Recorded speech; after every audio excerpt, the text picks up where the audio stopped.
Hi, everyone. My name is Kristin Snowden. I'm a licensed marriage and family therapist in the state of California, but this isn't therapy. This is just a live webinar and then a taped video to kind of help you navigate the most extreme and painful relationship crises that tend to come up. So it's not just for those who are struggling with sex addiction, which is often why people come into the sexandrelationshiphealing.com webinars, but it's also for people who are trying to navigate infidelity in general, and other kind of emotional, physical abuse stuff that comes up in a relationship that triggers a lot of pain and confusion.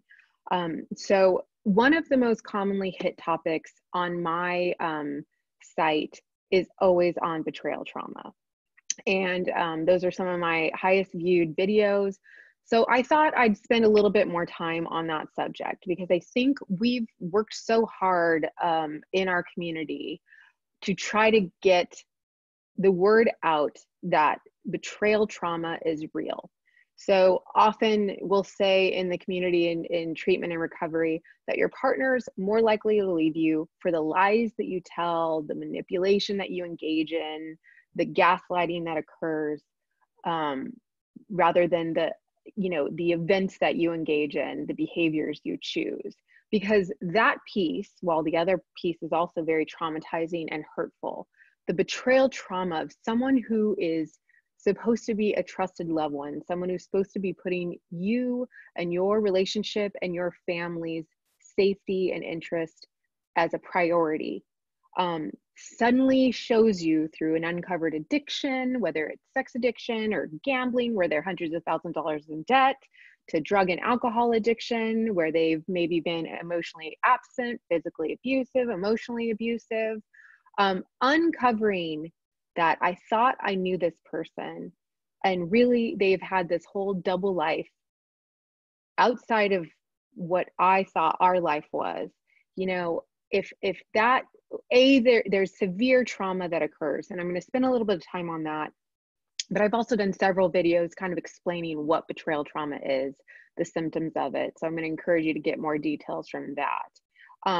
But it's also just kind of realizing that if that wasn't real, from all the lies and manipulation, what was real? And it really causes people to completely break down and lose everything, not just their safety in a marriage, but safety in just confidence in their basic decision making, confidence in, well, who am I then? What am I? What is this marriage?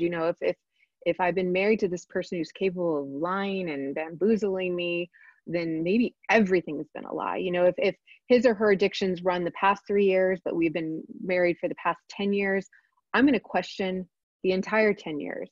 I'm going to question all of my relationships because clearly I have bad decision making. These are all common shaming voices that come upon us when we uncover the very devastating reality that our partner has been living a double life beyond us.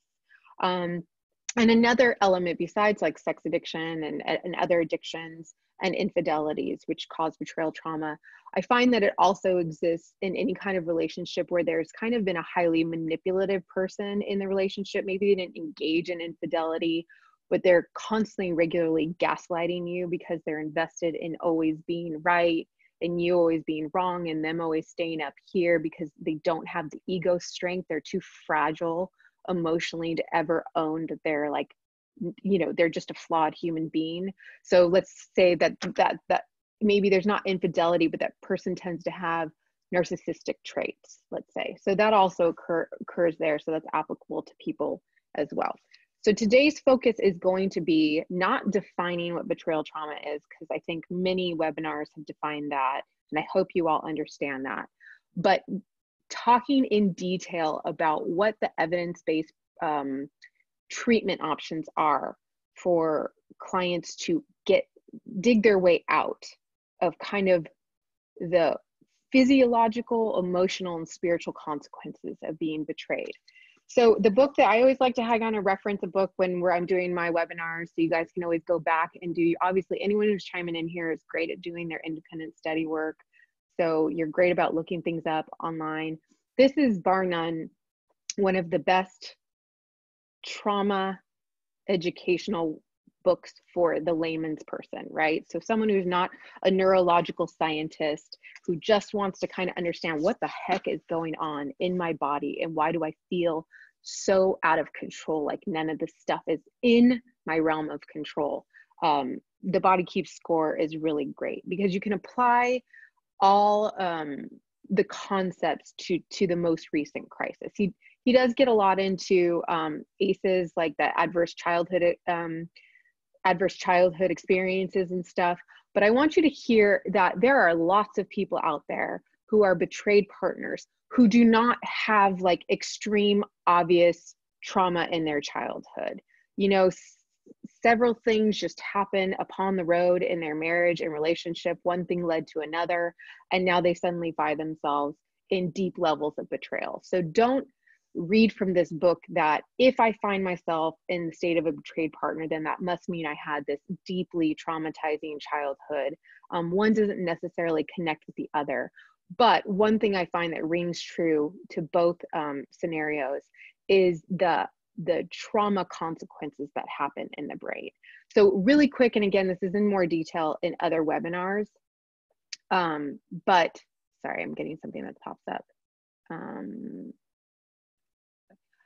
Sorry, so let me start again, is something that comes up is understanding what happened. So basically, when you uncover the trauma of finding out that your partner's been lying, that there's been some addiction going on, that there's been infidelity, that all the things that the person's been saying and doing is a big lie. There's gaslighting. So gaslighting is when someone is highly invested and highly manipulative and trying to tell you that what your reality is not your reality. So a really common example is, no, I'm not having an affair. Stop asking me why I'm getting these blocked phone calls. It's for work because I'm working really hard to pay the bills.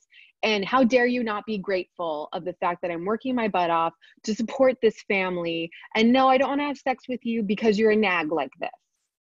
It's a common story. But the truth is the block calls are his affair partner and he's having an affair. So meaning you had these instincts and intuition telling you that something's going on, and they regularly are saying, no, this is the new reality I want you to adopt.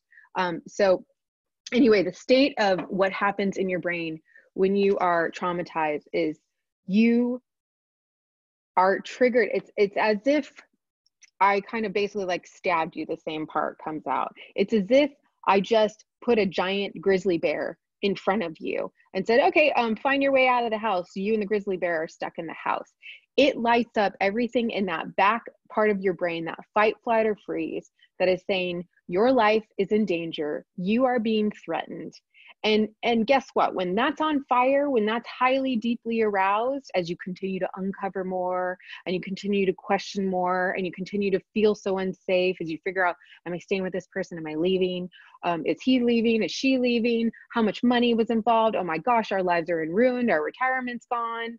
As you continue to uncover that, you stay back there in that involuntary part of your brain, which is that fight, flight, or freeze, your brain's working overtime trying to make sure that it stays alive. You know, it thinks it's keeping you alive.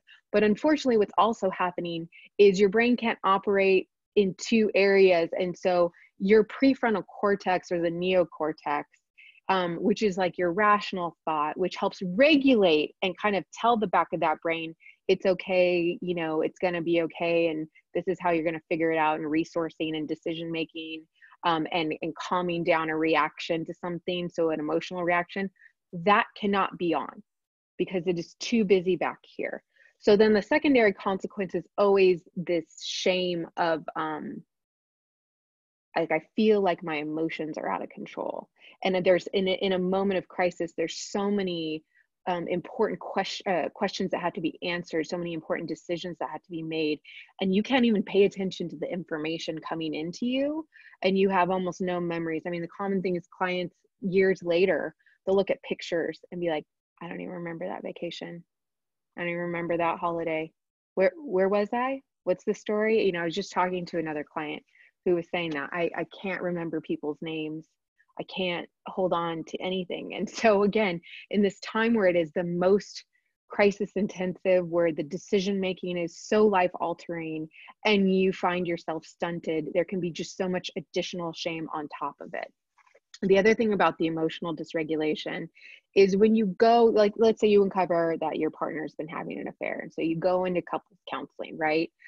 To an untrained clinician, and you walk in and your partner's already, you know, I have an article that's pretty popular. It's called The Myths and Realities of Divorce After Betrayal.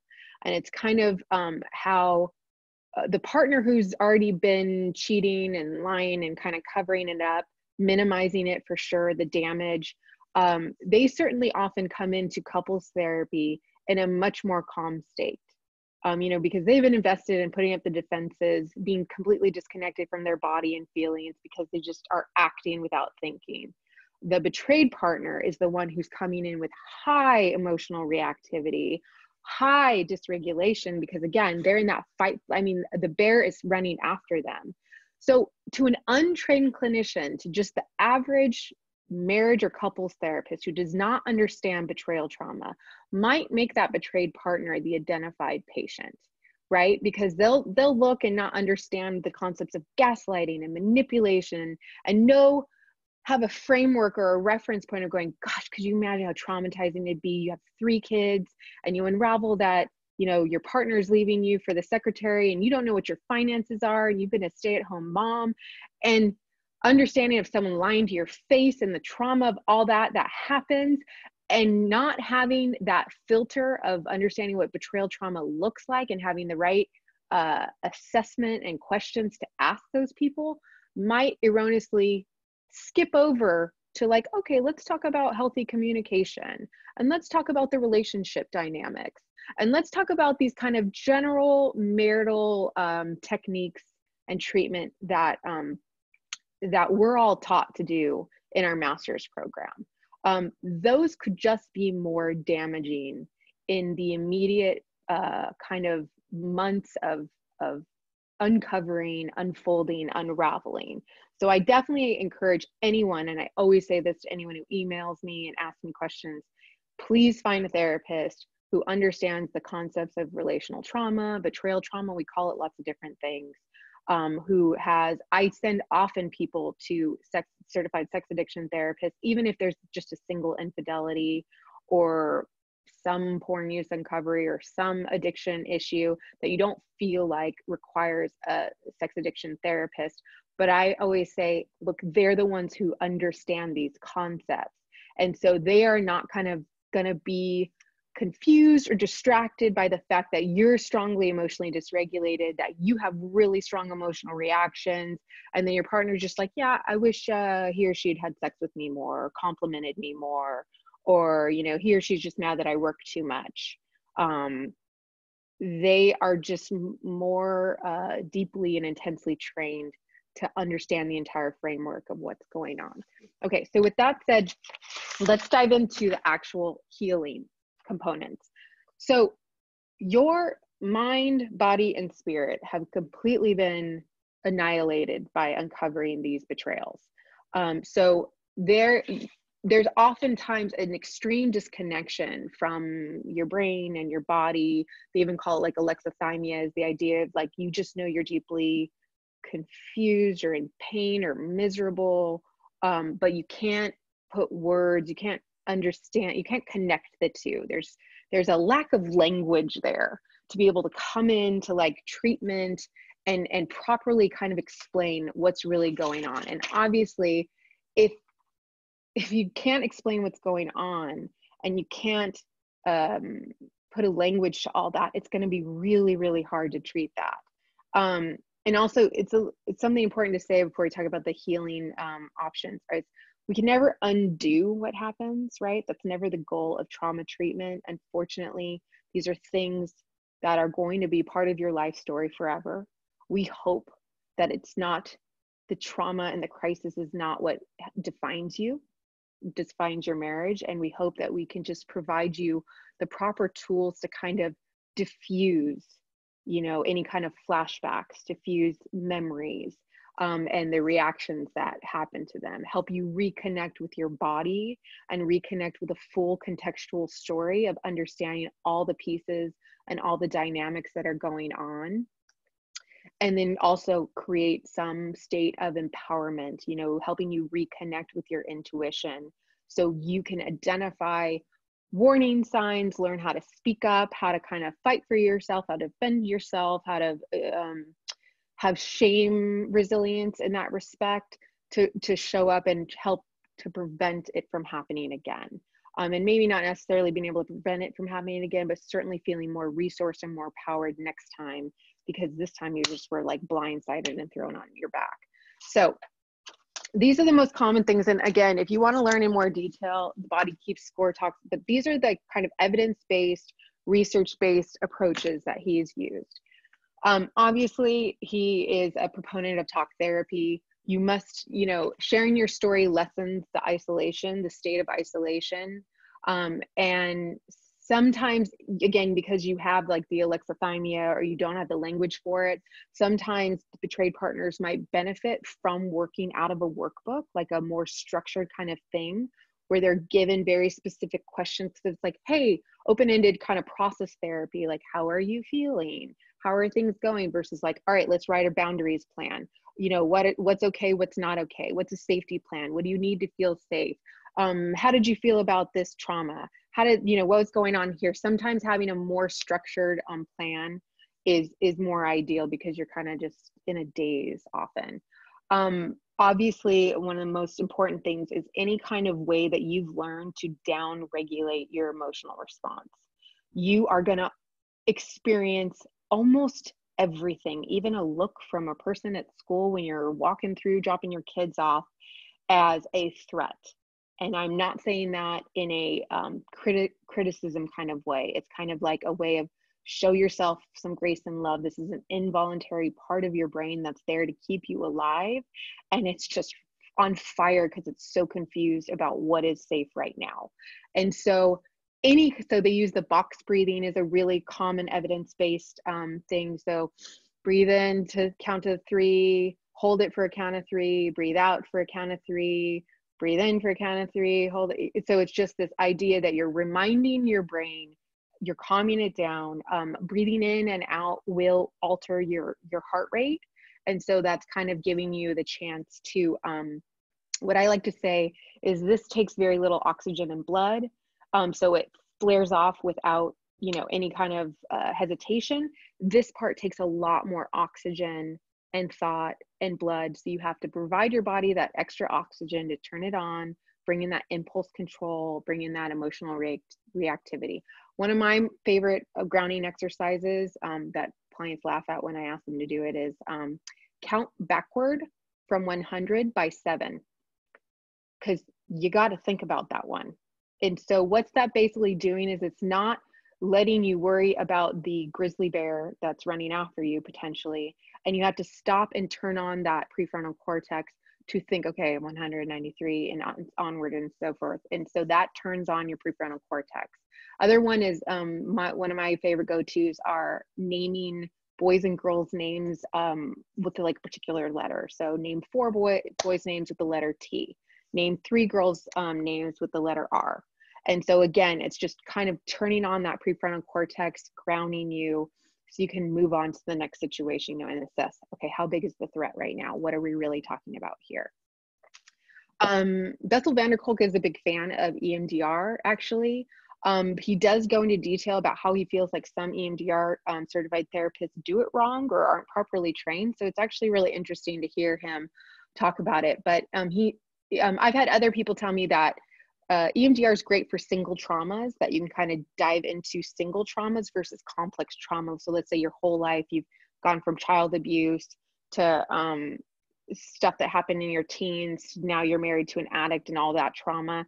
So EMDR might be great for a single infidelity or several very difficult traumas that you're trying to transcend through. I'm not so sure about complex over long periods of time trauma, but it helps the client basically integrate everything instead of experiencing them kind of in flashes of loud sound, scary moment, he said this, she said that, I drove by that restaurant and that's where that happened. It helps you integrate everything. So you can kind of, I don't know, make sense of it all, instead of it kind of pieces of the feelings and memories and sensations happening at you and triggering your physiology. It helps you put it all together into kind of one coherent, integrated experience, so you can make sense of it all. And your brain likes that. Your brain likes things to be put in a bento box. It's important to note that when you start doing EMDR, eye movement desensitization and reprocessing, it's extremely uncomfortable because there is some trauma events exposure. So just know that. But studies show that if you stick with it, at first it's extremely uncomfortable. Your heart rate goes up, your blood pressure goes up, you are not comfortable. But over the course of several sessions, your stress hormones go down, your heart rate goes down, etc. I will say this, look, EMDR, this is something really important because it's coming up with clients recently.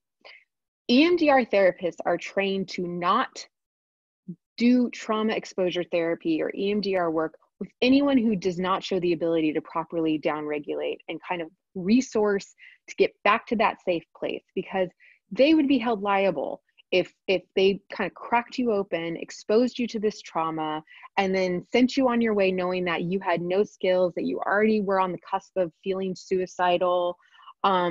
So you need to show evidence to your trauma therapist that you have some level of being able to do those downregulation skills, and a couple of these other things that I'm going to suggest to you to show that you will take responsibility for putting in the work to try to downregulate the fact that you are definitely going to get hyper aroused by this experience. Somatic experiencing, the idea behind that is that when we get stuck, I've talked to you before about there's a cycle of trauma when you experience it. And when we get maybe immobilized or think our power is taken away, or we get held down, we're helpless, we feel immobilized, we don't fully transcend the trauma experience into the recovery part where we kind of shake out the stress hormone and let it like move through us like other animal species tend to do when they're threatened. Somatic experiencing kind of goes back to those stuck points and helps you kind of get through them in a virtual sense, so to speak. He also is a huge proponent of art, music, dance, movement. Those are ways of kind of getting into the flow of your brain and doing some healing with the flow and the synchronicity of dance, music, art. They do things to your brain. And I've talked a little bit about that in my talks about like play and creativity and stuff like that. Neurofeedback's really interesting. He was a fan of that. He says it helps a lot with attention deficit due to the crisis and trauma. So saying often you can't pay attention because you're constantly in that aroused state. It helps with traumatized, it helps increase your executive functioning from trauma, because remember your rational brain's turned off because you're hyper aroused. And the person who was talking about it that he was referencing was that they hope that neurofeedback basically intervenes in the circuitry of a trauma brain that promotes that constant state of like fear, shame, and rage, and instead kind of sends feedback to the brain to help the wiring of it to allow it to stabilize and increase resilience. So in those moments of stress, you kind of have a longer pause button that allows you to make the next best choice. He's a proponent, obviously, of actually one of the things he talks most detailed about is yoga. He's said that his initial studies on yoga and breath work related to yoga has shown phenomenal responses to actually like brain repair. So being able to, it can increase the activation of the insula and the medial prefrontal cortex, which is basically that self-awareness part of your body that kind of reconnects with the rest of your body. Because the idea is how do you service a body that you're not even disconnected with? You know, how do you care for yourself when you're not even like connected with what's going on with it?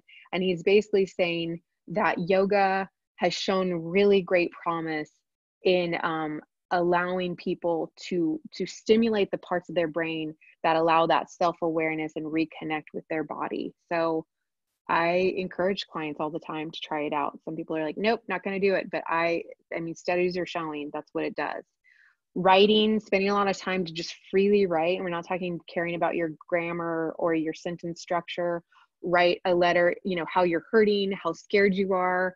Write a letter to your partner that you're never going to send. Write a letter to your partner's affair partner that you're never going to send. The point is to kind of, again, like the art, music, dance, movement, get your brain into this like free flow state where it's kind of coming out. And then internal family systems. He's a fan of internal family systems. If you want to read more of it, it's created by a guy named Stephen Schwartz. I'm not trained in IFS at all, but what I could gather from it is it's this idea of internal family systems, is saying there's internal parts of you, like a family of opposing needs and wants all the time. So something that came up for me is it's this idea like you love your partner, you have these memories and this life with this person, and part of you wants that. You don't want to lose your marriage, your family. You have good memories along with these hugely, traumatizing memories. But sometimes there's this shame voice that doesn't want to acknowledge that, right? Because it's the same person that's harmed you and hurt you. Just one example is that all of these parts of your brain need to be acknowledged, need to be given a voice. None of them are unreasonable or wrong, and to push them away is to just cause more harm. Lastly, there's form healthy relationships, connection with community and or animals. If people are too unbearable, if the vulnerability of relationships with other people are unbearable, that is why like wolf therapy, equine therapy, therapy with dogs, that is the purpose of it, is they are finding that you can start repairing those parts of your brains and be willing to be vulnerable with these animals in a way that's just as reparative as support groups. So I obviously always encourage support groups, always, but we're all perfectly imperfect beings, and sometimes that can be difficult, but for sure the animal therapy is showing a great deal. Other side options are medication management, CBT, and DBT, dialectical behavioral therapy. And also he notes for any basic trauma recovery, balanced eating and sleeping are also required. Any kind of working out, balanced eating, sleeping, those are just the kind of basic necessities to stay healthy and to move forward. And the big question to ask yourself too, as you're engaging in these trauma recovery processes, is the threat still there? It's going to be really, really difficult for you to heal your trauma brain and your emotional state if you are constantly finding more information out.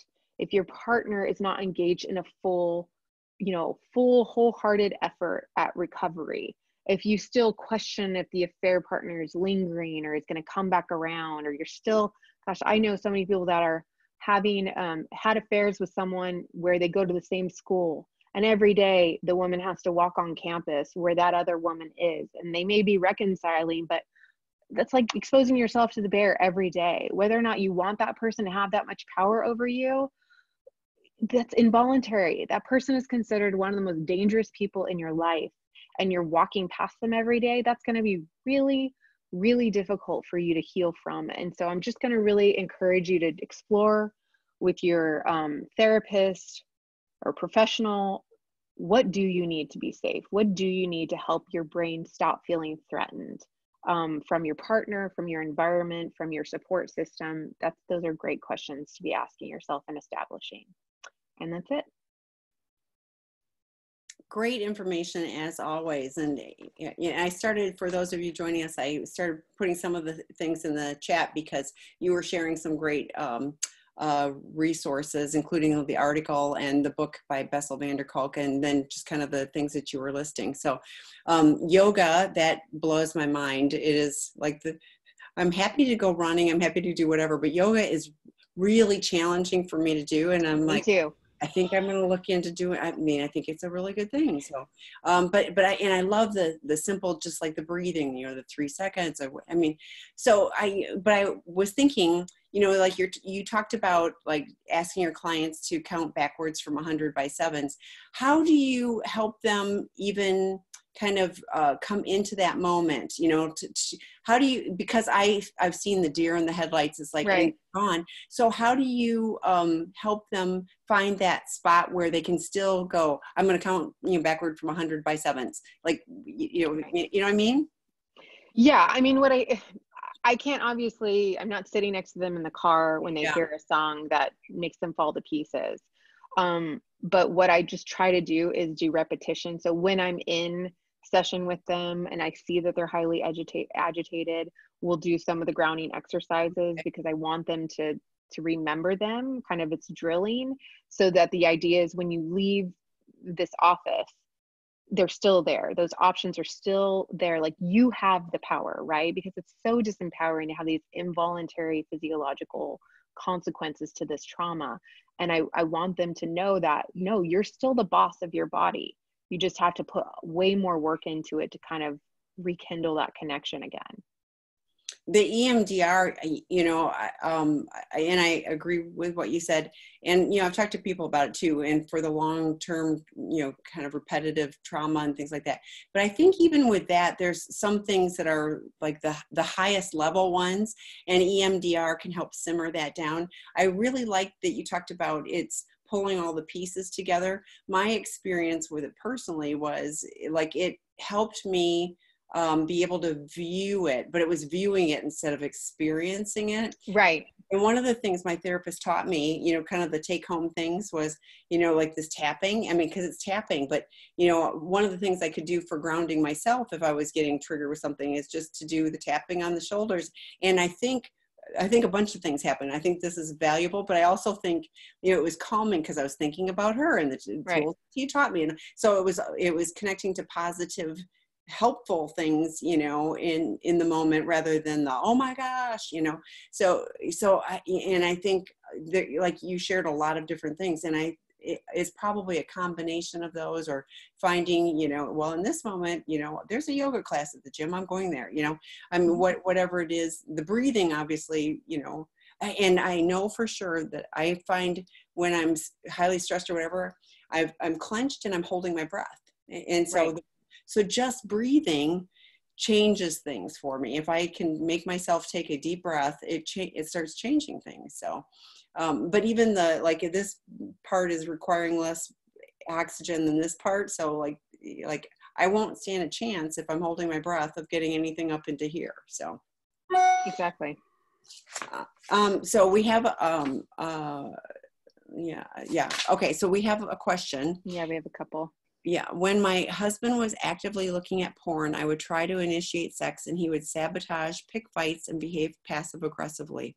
I would try day after day to understand what was going on until I would be so hurt and angry that I would yell and cry and feel out of control.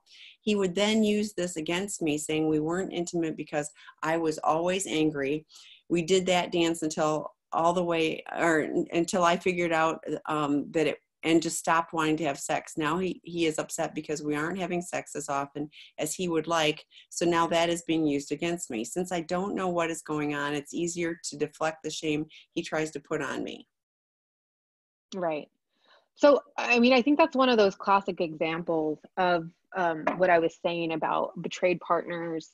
Um, you would take that into a typical marital therapist who's has a master's degree and has really great, you know, training.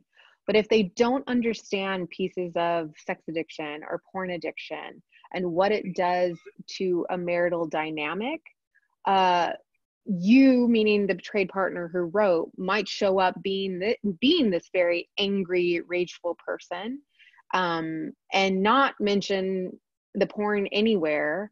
And the therapist would just go, well, we need to work on, you know, let's try having date nights, and let's try talking about our feelings more, and maybe you need to validate him that, you know, he's a hard worker, and you guys need to try to get to bed earlier to have sex, you know, things like that, which are like these behavioral things, when again, the real crisis that first and foremost has to be dealt with is that, you know, the porn use needs to be assessed.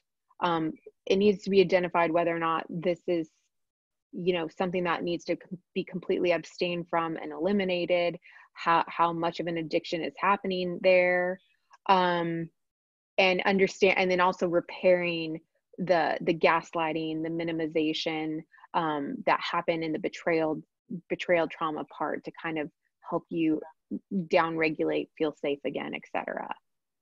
And that I hear all the time from people who have gone to, I think, well-meaning therapists, Absolutely. you know, but they didn't get the help. In fact, often they report, just like you're sharing, that it made things worse. And, you know, I've shared with a couple of people lately, I said, you know, when I had my sinus surgery, I went to a specialist. I didn't go to my GP and go, could you just hack this stuff up, you know, for me? You know, I went to somebody that was really qualified in that area. You know, my husband had knee surgery. He went to the knee surgery specialist again, you know, so finding somebody who's really qualified, you know, to help with these particular situations, you know, is really critically important. Now, you know, I also hear, you know, you know, there is unwillingness in some people, you know, so you know, you kind of talked about identifying, is this situation safe? And there are people that absolutely refuse to get into recovery. And so in my opinion, these partners are trying to navigate a world where they go, this isn't safe. I have to create some boundary that will be relatively safe for me, but the danger never goes away, you know. Right. And so it's the bear might be locked in the basement, but the bear is still there and could break through the door, you know, whatever. So to use your bear analogy, but, you know, I mean, I think it's one of those things where, you know, you can only be somewhat safe, you know, based on your circumstances. You know, some people, you know, can't leave, you know, there's lots of, you know, reasons why not, or won't, or whatever. But, you know, so identifying, you know, what you can do, you know, and have a plan within that context, you know, to provide as much safety as you possibly can. So there's a comment. I used to set alarms to do a body emotion scan and belly breathing. I would give myself 5 minutes. It can be done anywhere, even driving. That way, when I found myself getting into emotional flashback, my body would automatically know what to do. I think that's yeah, and I think that's all part of that mindfulness that, you know, you're talking about too with the yoga, but like you're being intentional about being mindful about what's actually going on, you know, within yourself.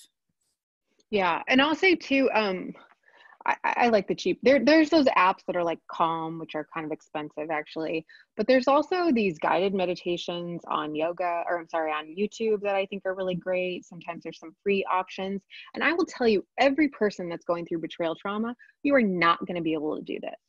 Okay, so don't try it one time and say, sorry, bad guidance, not doing it. You will not. I'm telling you, I'm promising you right now, because your brain is in crisis mode and you can barely pay attention to what your kids' names are, let alone this guided meditation. But the idea is that is a muscle that can be built up over time. So if you do a 5-minute guided meditation and you could not spend any moment of that 5 minutes focusing, that the idea is hopefully next time it'll be 30 seconds. And then a few more times later, it'll be 2 minutes. And that is why they encourage the consistency and doing it over and over again. It's the same thing as if I just showed up and I said, okay, you're going to run a marathon. There's no freaking way you could do a marathon today, just out of nowhere. But the idea is you tack on 1 mile here, 2 miles, 3 miles, and you build it up. And that is exactly what I'm asking you to do with this trauma treatment. It's not overnight. You know, what works for you, what doesn't work for you. Multiple iterations of what I'm suggesting. But even I think just saying I'm taking 5 minutes for myself, huge, you know, like, I agree. And it isn't about being successful, you know, it is, I'm taking 5 minutes for myself. I'm going to do whatever I'm going to get out of this, whatever I get out of it, but I'm taking this 5 minutes and I'm going to be intentional about what's going on within myself. You know, that, I mean, you know, I'm really good at running from one thing to the next thing and not paying attention to any of that stuff. So being intentional, that's a victory. So Next question, living a double life for years in domestic spouse abuse. Why is the physical beating deemed criminal behavior in the eyes of the law? It's the way past time for betrayal trauma recognized equally damaging. Partners would say even more so. The addicts are getting away with this, just like Harvey Weinstein. These abusers must be held accountable. What does Seeking Integrity stand on this issue? So, I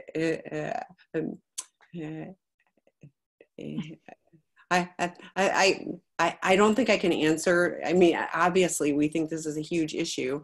And we are, I mean, if you read Dr. Rob's book about prodependence, it's not about, I mean, it really is about supporting, you know, those of you that have been, that are loved ones, and, you know, you're in trauma, you're in crisis. So, taking that out of there, you know, right now, addiction is not, I mean, so your insurance policy will, for mental health, it's this, for addiction, it's that, like they are not even connecting that addiction is mental health. I mean, there's so many layers of how wrong all this stuff is in society. So, you know, I feel like, you know, that analogy with the starfish, you know, like all these starfish that are on the beach and we're just, you know, we're throwing one in at a time and somebody's going, well, you aren't really going to make a difference. And we're like, we're making a difference for that starfish. That's how I kind of look at this, is like, I can't save the global, you know, whatever, but for everybody who's reaching out, you know, and looking for help and looking for support, we want to be here. We want to give you qualified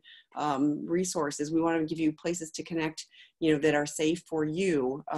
So on a more global basis, you know, yeah, and it sucks, but you know, you're right. You don't, you know, if somebody's all beat up and they're coming in black and blue, that's physical and you can see it, you know, and all this other stuff that, you know, the damages, you know, and I think you're right, you know, probably even deeper and, you know, and repetitive and all of those things, but it isn't as obvious. And there's shame. I think there's a lot of people that, you know, live in the shame, you know, and that's true with physical abuse too, but, you know, that live in the shame of being, you know, why did I let that happen to me? If, you know, yeah. And, you know, so very challenging. Kristin, you have thoughts? You know, the thing that comes to mind, well, I spent a lot of my career trying to educate people on what trauma is.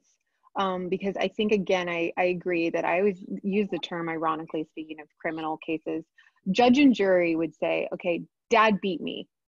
Anyone, like everyone in the group agree that that's traumatizing, and everyone raise their hand. Mm-hmm. And then I say, okay, well, dad was working full time, was a single father, and he would pick me up 2 hours late from school every day. Is that trauma? And everyone would be like, you know, because I think we feel more comfortable sinking our teeth into the tangible of a bruise, a cut, hitting, violence, things like that are just so obviously like that's not okay.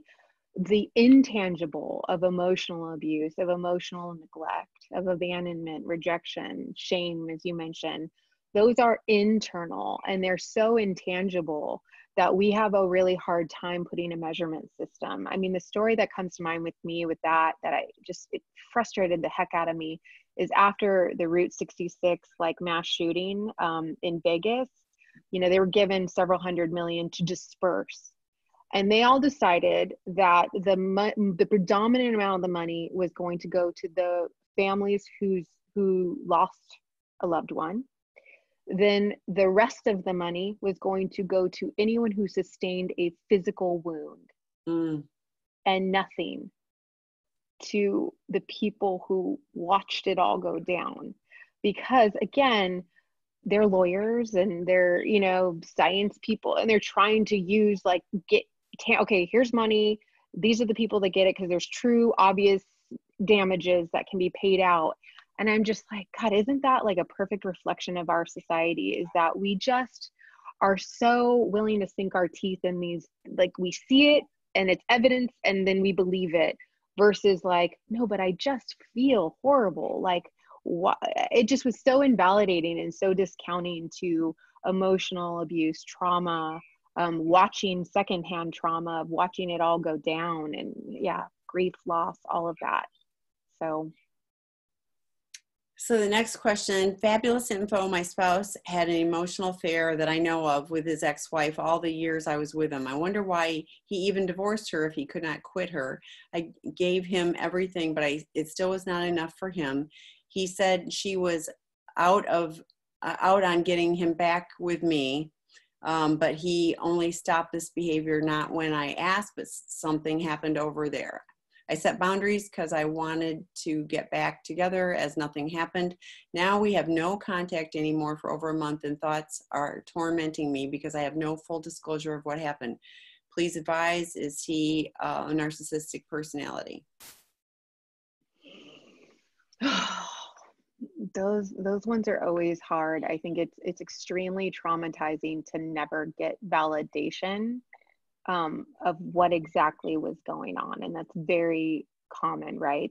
That you find out the partner's cheating or has some kind of addiction or some kind of nefarious behavior, and then you find out when they're out and they're gone, and then you're just kind of left there with the pieces of your life crumbled in front of you with no, again, tangible kind of testimony of this is what's happened. So you can kind of wrap your head in like, oh, my intuition was correct about that. Oh, the thing that I say, and Tammy, you can always give a different perspective, but the way I advise clients like that is I kind of help them connect with, they have instincts and intuition, and they've had them the whole time. So whether or not that person ever came in and gave a full disclosure or full confession of everything you thought was accurate, you still know what your instincts and intuition were telling you. Like, you still know you were secretly checking his phone or computer because you constantly had this state of feeling unsafe and like something else was happening. So I just always encourage you to kind of turn it into yourself and know what you know. Yeah, and I agree. And first of all, I'm terribly sorry, because I know how painful that is. But a full disclosure only works when the person is able to be truthful, and and I don't see that he would be able to. So I think it is connecting with yourself and validating yourself and your experience. I know this isn't about you. I mean, it feels like it is, right. So I'm not minimizing that, but this is about him and her, and the dysfunction with all of that. So, and it's cruel, I mean, that he and she are both doing this, to you or in spite of you or whatever, is hurtful. But honestly, I really, really believe that, at some point you'll look back at this and go, I mean, you may go, I dodged a bullet, good riddance or whatever. I don't know. But, like with every painful thing that has happened in my life, I've been able to turn that around and use it for something else. And even if it's personal growth and resiliency, and I survived this, but like, I don't want to just survive, I want to thrive. And I'm really dedicated to taking those really painful things and how can I use this for myself and for others. So I'm thrilled you're here. Thanks for being here, and keep asking questions and things, but and get support from. So today there's a Betrayed Partner group at 12:30 Pacific time, codependent aligned. So, I invite you to do that drop-in group as well. So next one, we partners need to join forces like Weinstein's rape assault victims, like the victims of, how many innocent brides today must be shattered. Yeah, but there's lots of people that are in really good, healthy relationships. So it isn't all or nothing. And if you're feeling that way, I'm sorry, and I'm glad you're here. But honestly, there's lots of people, even with the pain of this stuff, the people. I mean, I can tell you amazing stories. I had a partner that called last week. Her husband came to treatment at Seeking Integrity Los Angeles, and she said, I don't know what you guys did. she said, I did not get the same man back that I sent. And they are, awesome. I know, I got goosebumps again. Every time I share this, I shared it with the team and stuff too. I get goosebumps, but she said, we sit down and talk for a half an hour every night. I mean, she's sharing, like she likes him again. She didn't think that was ever possible. They're committed to, he's doing what he needs to do. So for all of those, for all of those people, and there are female sex and love addicts that are, right. are perpetrators, so it isn't just men out there.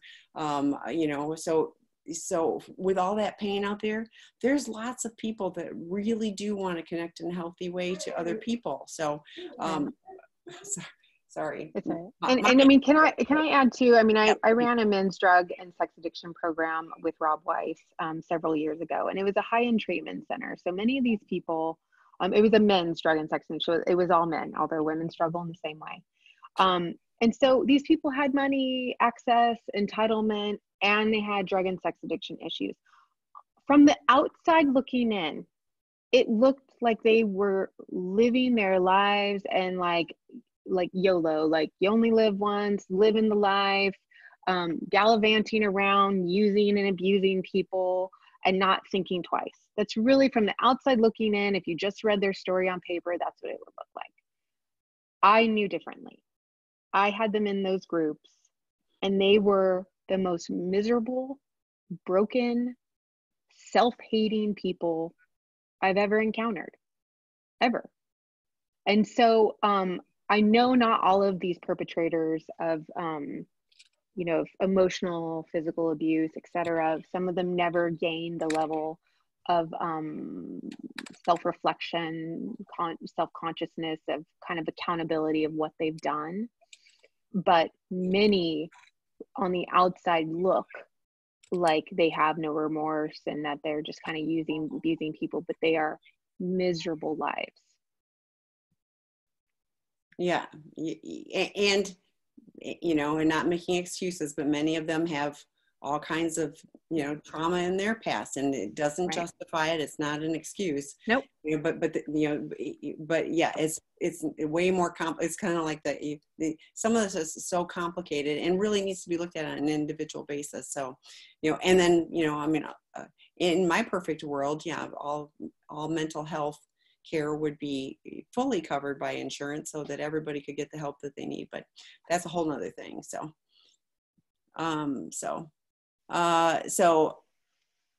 oh, this is great. So this person says, I emailed you a month ago and you showed me the way to the webinars. Thank you so much. It really helps. I could not do this alone. None of us can do this alone. I mean, that is specifically why we created, all of these things. Dr. Rob and the Seeking Integrity team, we're committed to having safe places for people to come and share and learn and, connect. And, that's what it is. And we talk, whether it's the addict or the partners, you need connection to other people. I mean, Dr. Rob talks about the opposite of addiction is attachment. Well, a healthy attachment, Right. Somebody emailed me today and was asking about mother enmeshed men, and and how can an enmeshed person have sex with prostitutes and look at porn and all that. And it's like, because that's not intimate. That makes perfect sense to me, because if this is the relationship, and we need to preserve this, well, that's just body parts, and it's not any kind of intimacy or connection. So then it's not a betrayal. But if I'm in a committed relationship and I think you're really a wonderful person and I love you and I want to be with you and all that, that would be a betrayal. So all of this stuff is super complicated, which goes back to what Kristin was saying earlier about finding the right qualified therapist, finding somebody who actually knows what they're doing with this stuff, and unlike, a broken leg where the doctor goes, oh, you broke your leg, we'll take x-rays and whatever. There's no one that, can screen, we do assessments and things like that, but you can't look at somebody's brain. Well, I guess, somebody can do brain It's changing. It's changing. Yeah. But when somebody's coming into a therapist, the therapist isn't going, well, let me do a scan of you quick and then I'll know exactly what to say and do, and so it's far more complex than that. And when you were talking, Kristin, too, about not even having the words to be able to use, like again, you need someone who can help you find those words, can help you, go, I mean, I get it. You're a betrayed person. That has to hurt. Tell me where you feel the hurt, whatever, but, they can help you get those words. They can help you connect with, with the things that you need. So we're always committed to having, to providing you on this platform a safe, free space. But, if you're looking for qualified therapists, I know lots of therapists, and there are some that I refer family and friends to, and there are others, even though they've got letters behind their name, that, I wouldn't. And so, and even within that, there are therapists, that kind of specialize. This is an area that they specialize in. So, if somebody needs that level of specialty, I really do try to help them find the right resource. I'm not 100%. I'm not, I don't know it all, but, I really do try to help find the right resource so that you can heal. So. And I want to applaud the commenter. Is I send people almost every day to these webinars, to sexandrelationshiphealing.com. I get email like that all the time. But obviously, as we can see, only a tiny percentage of people actually follow through. So I just want to really applaud the people who take that really uncomfortable, scary, vulnerable step of engaging in these webinars, of going to the betrayed partners groups, of being the addict who's in the addict recovery groups. It is one thing to be asking for resources, to be asking for help, to be listening to these things. It's a whole other story that takes crazy amounts of courage and vulnerability to go out and do these things, to start altering your life, to start incorporating these suggestions and guidance into your life, into your everyday life to recover. So I want to applaud all of you. I love that you said that too. And it is so true, because there's lots of people that call and go, oh, I need help. And then like, I'll follow up with them or whatever. Yeah, I haven't heard from you. I talk to them, send them information. Oh, well, I'm not right now. And I'm thinking, oh my gosh, how bad does it have to get before you're willing, to get the qualified help. So yes, I'm always grateful when people show up and ask questions and, and share. I mean, that's really, that's why we're here. So speaking of being here, so Kristin, I won't see you. I have great holidays and welcome in 2020. And so next week, Eddie Caparucci will be on. He's got a series he's continuing, but watch the calendar, because during the holidays, some of the groups will be on and some of them won't. So watch the calendar to make sure you've got the latest information. But thank you all for being here, and join the other opportunities. And Kristin, we'll see you in 2020. Happy holidays. Happy New Year.